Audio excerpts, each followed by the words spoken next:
بسم اللہ الرحمن الرحیم۔ السلام علیکم ورحمۃ اللہ وبرکاتہ۔ دوستو، آج کا جو ویڈیو ہے یہ بار بار حج پہ جانے کے لیے وظیفہ ہے،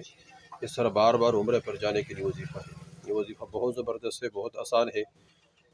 مولانا مکی رحمۃ اللہ علیہ جو مکہ کے اندر مقیم ہے اور مکہ کے اندر درس دیتے ہیں، بیت اللہ کے اندر جو گیا ہے وہ ان لوگوں نے ان کے ساتھ ملاقات کیا ہے۔ ہم گئے تھے، ہم نے بھی ملاقات کی الحمدللہ۔ تو وہاں وہ بیٹھتے ہیں ظہر عصر کے بعد یا فجر کے بعد، لوگ ان سے سوالات کرتے ہیں۔ تو ایک آدمی نے ان سے سوال کیا اور عرض کیا کہ حضرت ایسا کوئی عمل بتائے کہ بار بار اللہ جل شانہ حج اور عمرے کی توفیق عطا فرمائے۔ تو انہوں نے چند باتیں عرض کیا اور فرمایا کہ سب سے پہلے یہ کام کرے کہ جو بھی یہاں آتے ہیں تو ہر آدمی اپنے آپ کو مہمان نہ سمجھے، بلکہ ہر آدمی اپنے آپ کو میزبان سمجھے اور باقیوں کو مہمان سمجھ کر ان سب کی خدمت کرے۔ جو بوڑھے ہیں، اس طرح جو جن سے راستے وغیرہ گم ہو چکا ہے، وہ ہوٹل کا پتہ نہیں، ان کو صفا مروہ کا پتہ نہیں، اس طرح ان کو یہاں کے طواف کرنے کا پتہ نہیں، حجر اسود کا پتہ نہیں،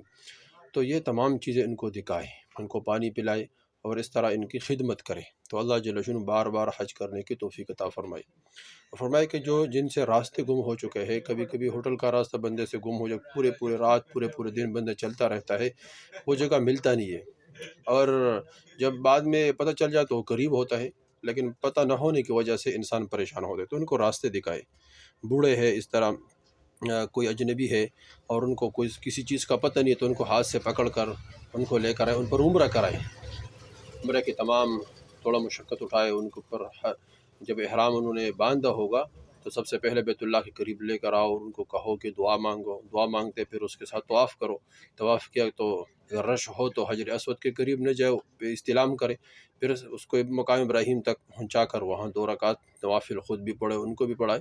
اس طرح پھر اس کے بعد ان کو صفا مروہ لے جاؤ۔ صفا مروہ کے بعد جب 7 چکر پورا ہو جائے تو ان کو کسی حمام میں لے جا کر وہاں ان کا جو بال ہے وہ کتروائے۔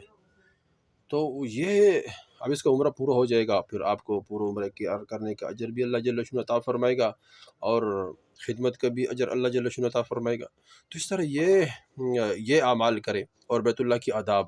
جتنے بھی بیت اللہ کے آداب ہے، وہاں باتیں کرنا اونچی آواز پر، اس طرح،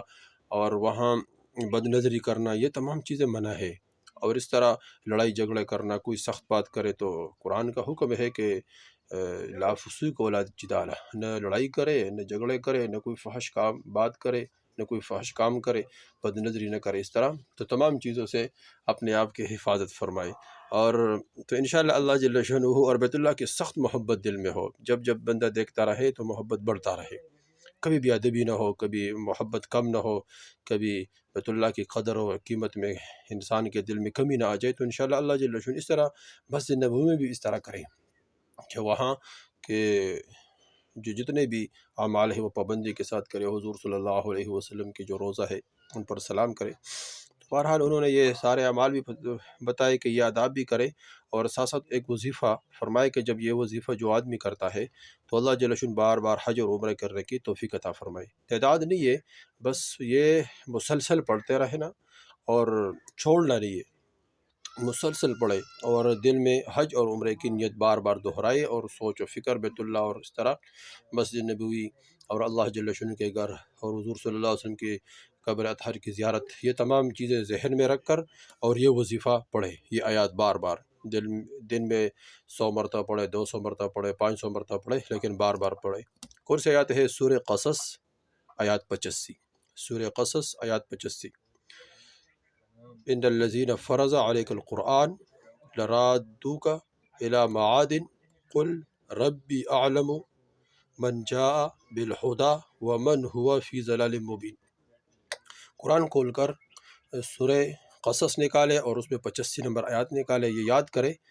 اس میں چند منٹ لگیں گے، یاد کرو، پھر اس کو پڑھتا رہنا کرے، انشاءاللہ اس کی وجہ سے اللہ جل شانہ بار بار حج اور عمرے کی توفیق عطا فرمائیں گے۔ دوسرے وظیفہ خود کرے، آگے شیئر کریں تاکہ سب کو فائدہ ہو اور سب اس سے فائدہ اٹھائیں۔ والسلام۔